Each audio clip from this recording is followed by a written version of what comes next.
So I hope to make this more interesting because it's about a relatively new subject which is offered at UTS since about 6.5 years, and I'm fortunate that I'm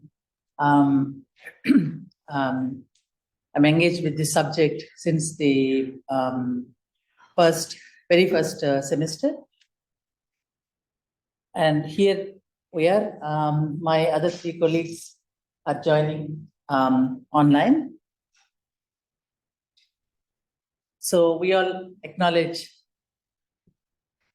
the traditional custodians of this land, and we pay respects to the elders, both past and present.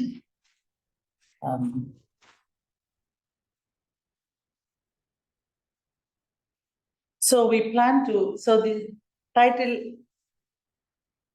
is, as you can see, which is abbreviated as AEI, stands for Arguments, Evidence, and Intuition. So when you look at evidence, you might feel that, oh, this could be somewhat connected to law, but this is definitely in the Faculty of Science, and it's offered as an elective. And here is our abstract. So I just did a bit of a color coding, and you see 4 colors here. And myself and the other 3 presenters are going to share the stage. And mine is about the yellow section. So I'll talk about what this subject is about, in a very brief manner, and how the subject helps with the numeracy and quantitative literacy needs of the various students at the UTS in general.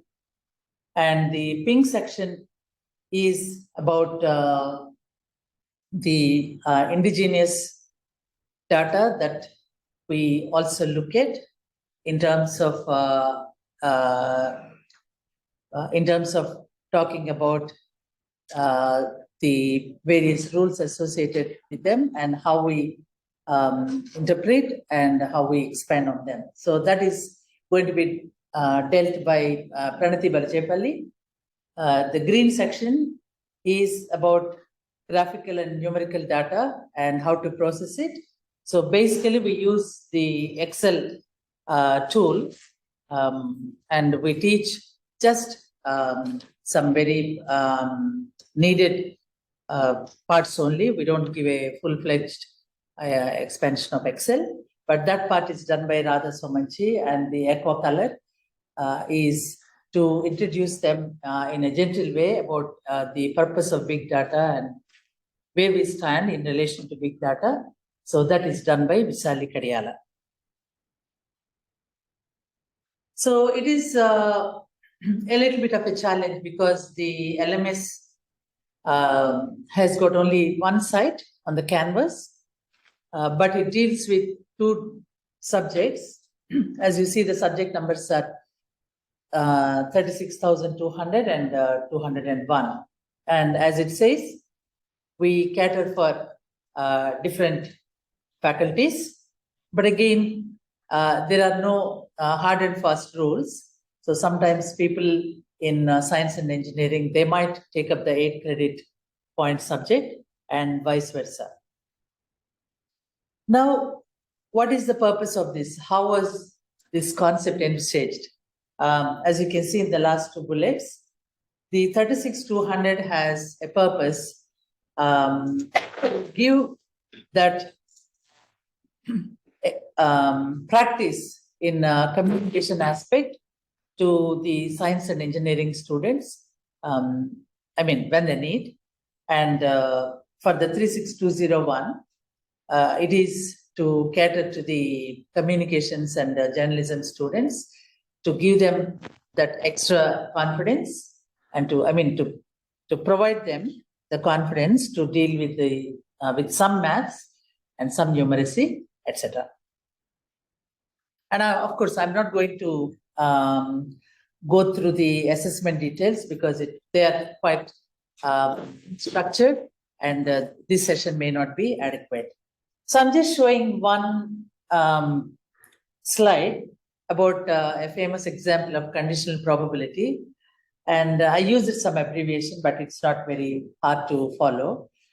We are looking at various probabilities. And so the B is the belt and NB is no belt. And I is the event of an injury or serious, maybe probably death. OK means, being all right.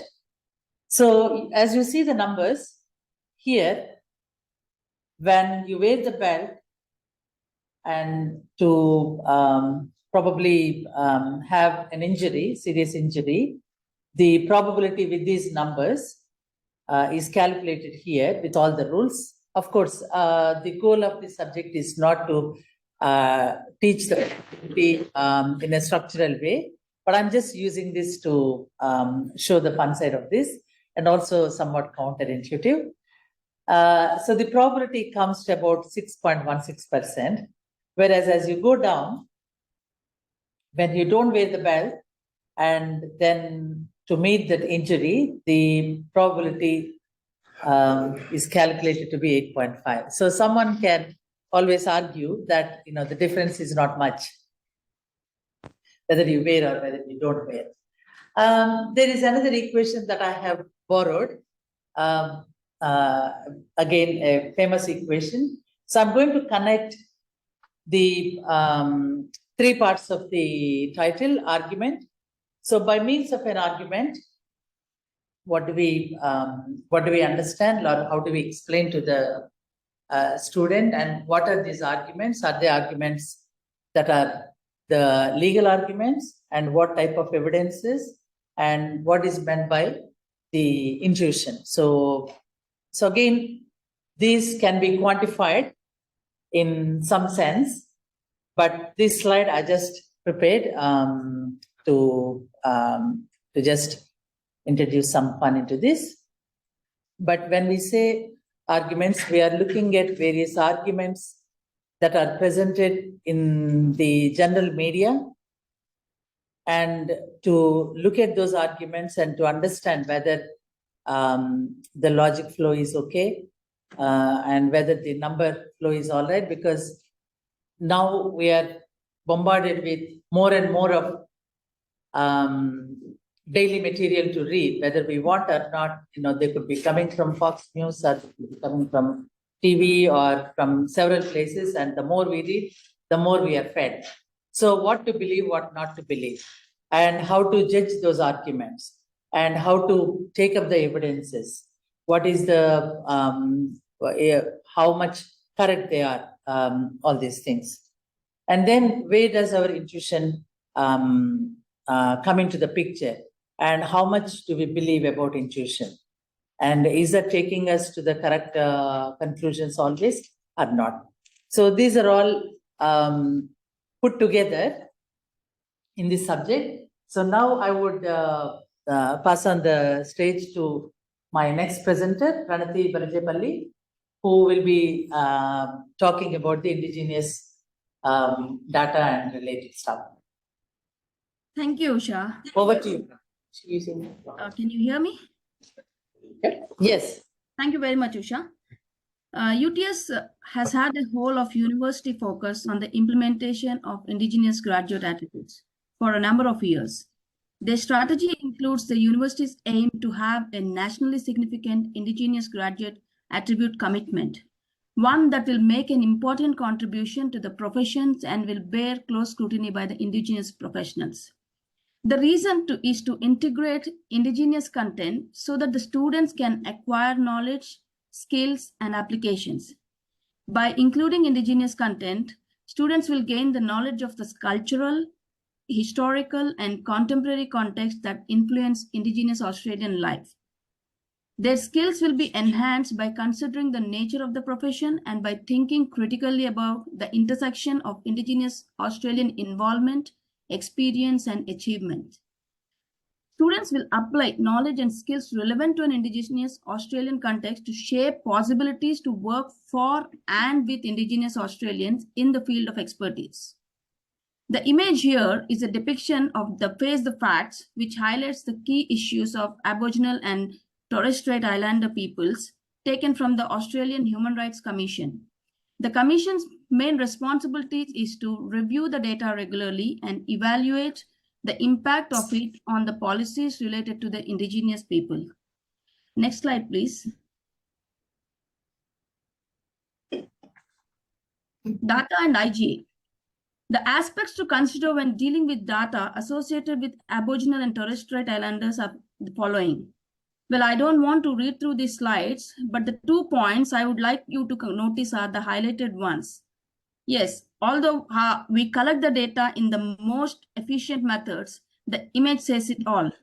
It affects the validity of an analysis by leading to inaccurate estimation of relationship between variables.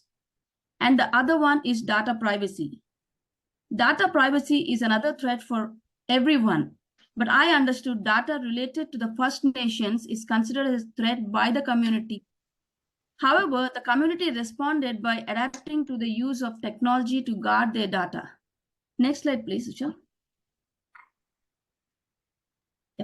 In this slide, we mention a few applications where Indigenous communities are involved in designing these data management systems themselves.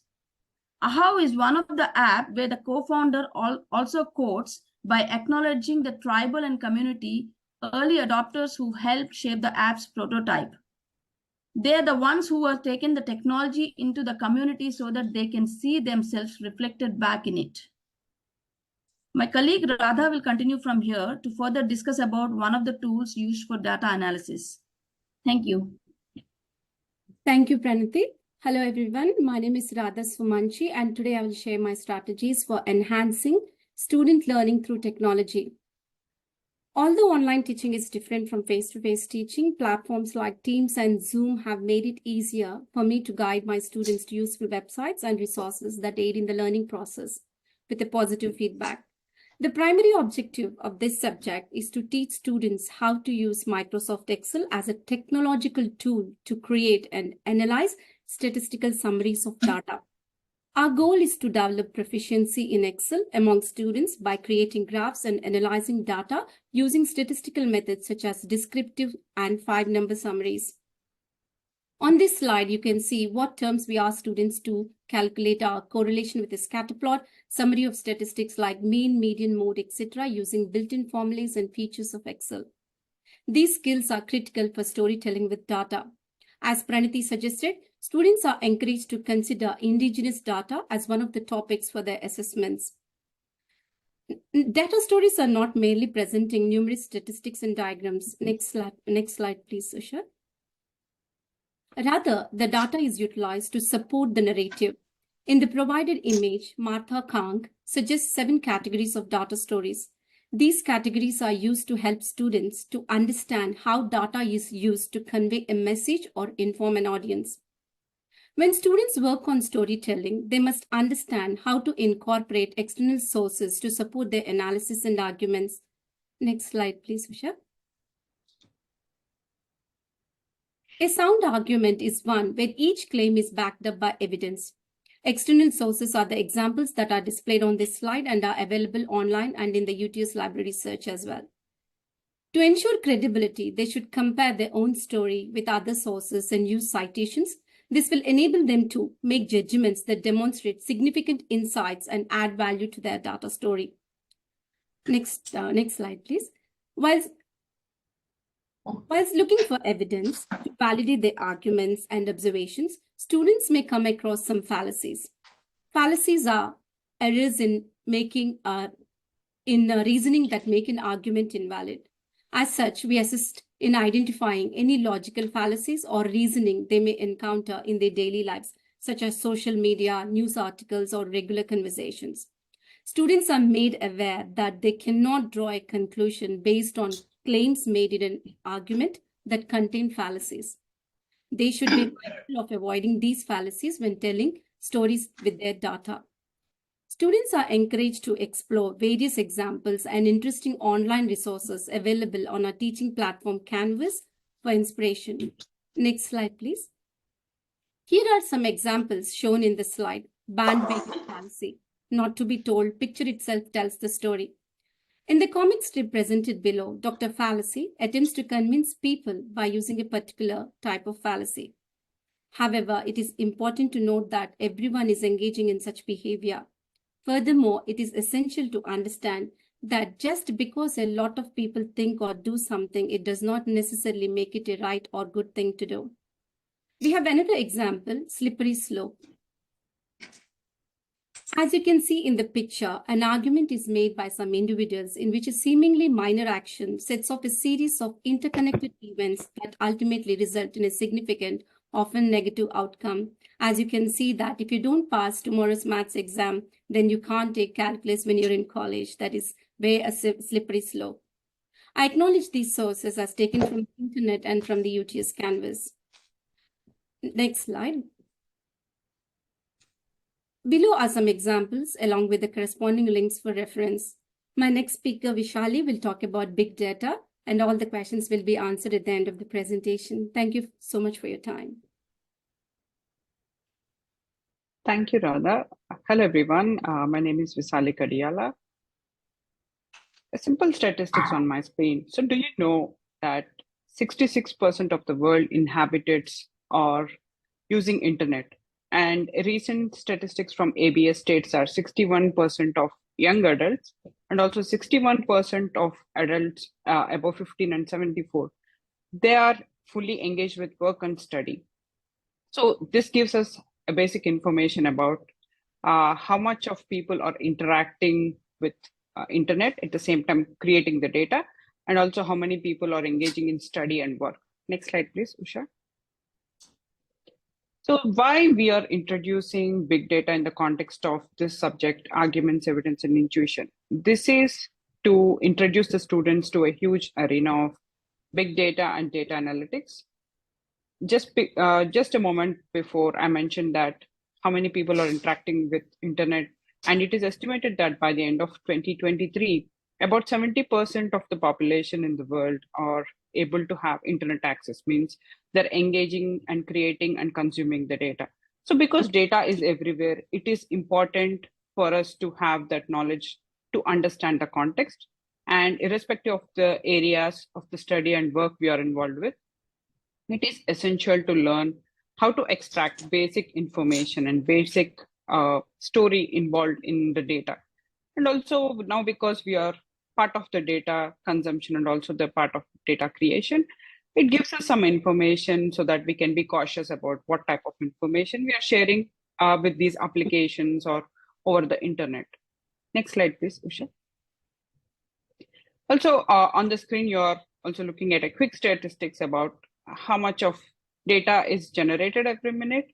This is only a few applications in the thousands and hundreds of applications that are available out there. And it is estimated that by the year 2024, about 149 zettabytes of data will be consumed.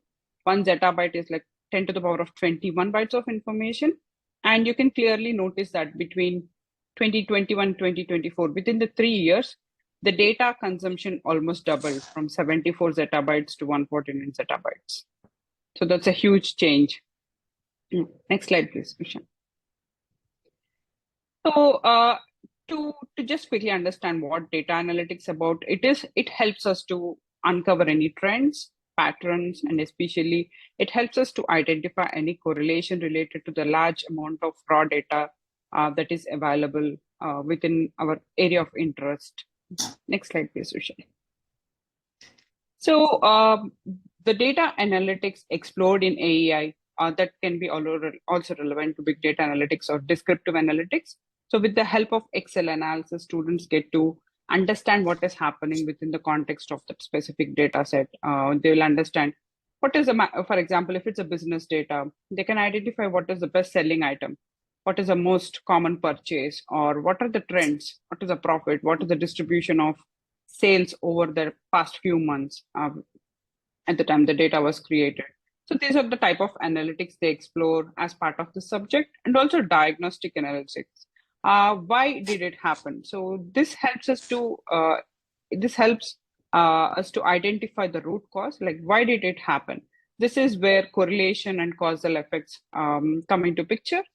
They can identify if there are any variables that are causing these changes within the data, or also they can try to find external data or external trends that may be influencing the sales. For example, around the time of Black Friday, the sales are at the peak, right? Because people are want to grab the best deal out there. So these are the kind of comparisons they can do with the external sources and also with the data available.